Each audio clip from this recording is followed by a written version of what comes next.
नमस्कार दोस्तों, मेरा नाम है विजय कुमार। आप देख रहे हैं कॉमिक्स पिटारा चैनल को। दोस्तों, हम लोग कॉमिक्स पढ़ रहे थे चक्रा का चक्री जाल, जो कि जटायु की कॉमिक्स है। इसका पहला और दूसरा पार्ट मैंने अपने चैनल पे अपलोड कर दिया है। पहले और दूसरे पार्ट में मैंने इस कॉमिक्स को 45 पेज तक कवर कर दिया था। अब इस पार्ट में इसके आगे कहानी को शुरू करते हैं। ये विचित्र नेहोला कहाँ से आया और नकापोस मित्र कहाँ गया? अब तक होश में आ चुके जटायु और देवपुत्र मयंक आश्चर्य से यह दृश्य देख रहे थे।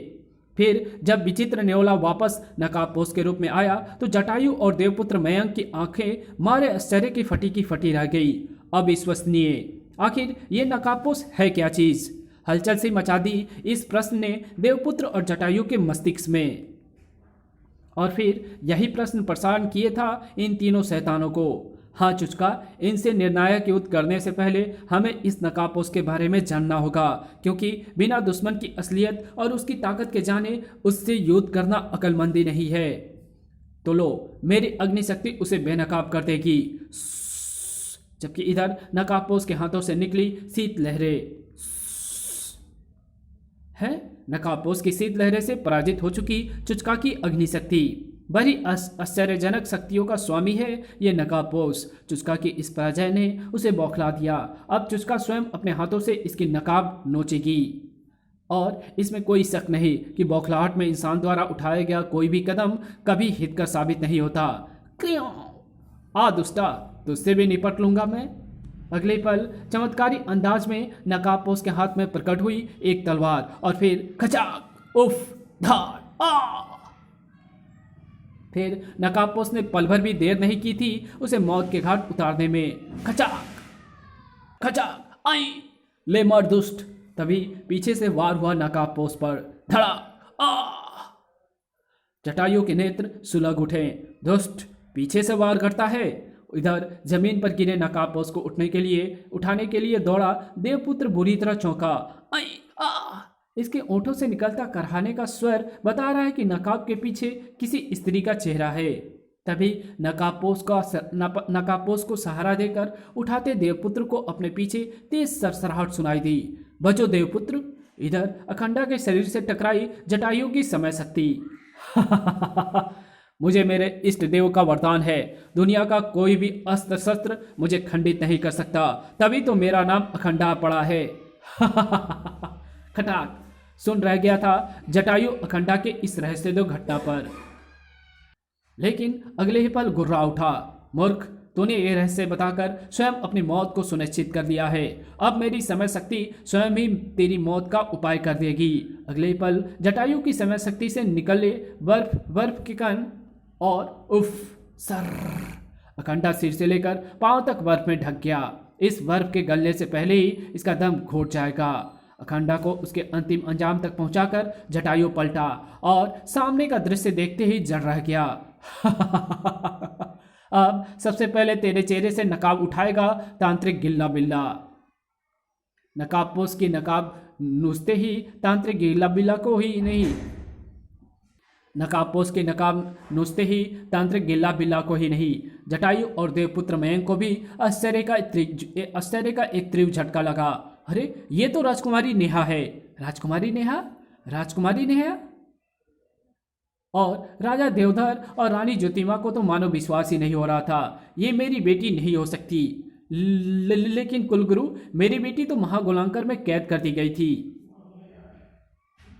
महाराज, थोड़ा सब्र से काम ले, मुझे पूरी तरह स्थिति ठीक से समझने दें। कहने के साथ कुलगुरु ने अपने ध्यान पुनः उधर लगा दिया, जबकि इधर जादूगर हुड़ंगा एवं चक्रा भी हड़बड़ाए से वहां पहुंचे थे। गिल्ला बिल्ला, ये क्या गोरख धंधा है? जब ये राजकुमारी नेहा है तो महागोलांकर में कौन कैद है? तभी पहले गूंजी वहां एक आवाज, महागोलांकर की कैद में राजकुमारी नेहा का प्रतिबिंब। फिर प्रकट हुआ उस आवाज का स्वामी। तुम मृचंग ऋषि! हैरान मत हो जादूगर हुड़ंगा, हैरान मत हो जादूगर हुड़दंगा। तुम्हारे द्वारा भेजे गए महागोलांकर तांत्रिक गिल्ला बिल्ला और चुचका द्वारा देवनगर में चल रहे महायोग को असफल बनाने के षड्यंत्र को दिव्य दृष्टि से मैं बुरी तरह चौंक उठा था। महायज्ञ के मंत्रों एवं धुएं को महागोलांकर में कैद कर महायज्ञ को असफल कर देंगे हम। ध्यान लगाते ही मुझे तुम्हारी पूरी योजना का पता लग गया। मैं उस दुष्ट चक्रा की योजना को सफल नहीं होने दूंगा। ओह, फिर मैंने अपने योग विद्या द्वारा उस महायज्ञ से राजकुमारी नेहा को गायब कर दिया। ओम इंद्राय नमः। उसके स्थान पर उसके प्रतिबिंब को दे दिया। फिर राजकुमारी नेहा को मैंने दी अपनी तमाम दिव्य शक्तियाँ। बेटी, इस बार जटायु के कदम कदम पर तुम्हारी मदद की जरूरत पड़ेगी। रिसीवर निश्चिंत रहें, आपकी दी दिव्य शक्तियों की सहायता से मैं चक्रा के तिलस्मी जाल की धज्जियाँ उड़ा दूंगी। लेकिन मिर्चंग ऋषि, तुम्हें इतना सब करने की क्या जरूरत थी? यदि तुम चाहते तो कहानी वहीं पर खत्म हो सकती थी। नहीं, तब ये कहानी खत्म नहीं होती। खत्म होती सिर्फ तुम्हारे हाथों की कुछ कठपुतलियाँ, जबकि समूची मानव जाति की भलाई इसी में थी कि यह कहानी हमेशा हमेशा के लिए खत्म हो। इसलिए ये कहानी मैंने तुम्हारी मर्जी अनुसार चलने दी। तुम्हें तुम्हारे बेल से बाहर निकालने का यही एक उपाय था मेरी नज़र में। और अब जब मैं मैदान में आ ही गया हूँ तो तुम में से एक भी जीवित नहीं बचेगा। चक्रा, गिल्ला बिल्ला, अपनी तमाम दुष्ट शक्तियों के साथ टूट पड़ो इन पर। जादूगर हुड़दंगा के इतना कहते ही तांत्रिक गिल्ला बिल्ला के खोपरधन से निकली 3 दुष्ट शक्तियाँ। हिस्स और फिर चक्रा तो खुद ही एक दुष्ट शक्ति में परिवर्तित हो गया। तब तक जटायु देवपुत्र मयंक और राजकुमारी नेहा को पेड़ की लताओं से आजाद करा चुका था। चिन्ह। जय देवेंद्र।